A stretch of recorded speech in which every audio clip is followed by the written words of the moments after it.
The aircraft was purchased for use both by the Royal Naval Air Service and the Royal Flying Corps, N-3 TB-8s, that were being displayed in Paris during December 1913, fitted with bombing equipment, were sent to France following the outbreak of war.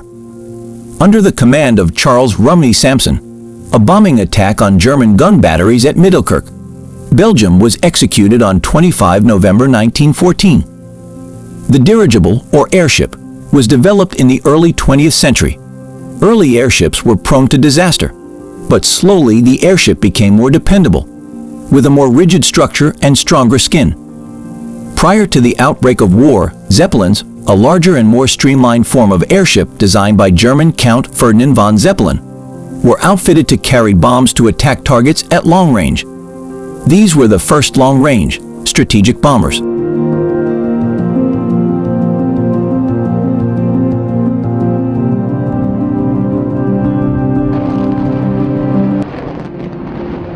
Strategic bombing.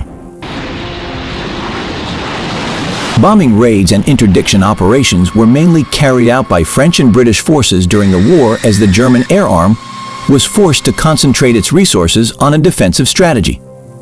The early, improvised attempts at bombing that characterized the early part of the war slowly gave way to a more organized and systematic approach to strategic and tactical bombing.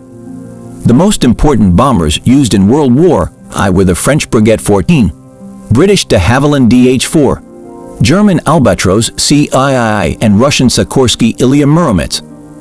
The Russian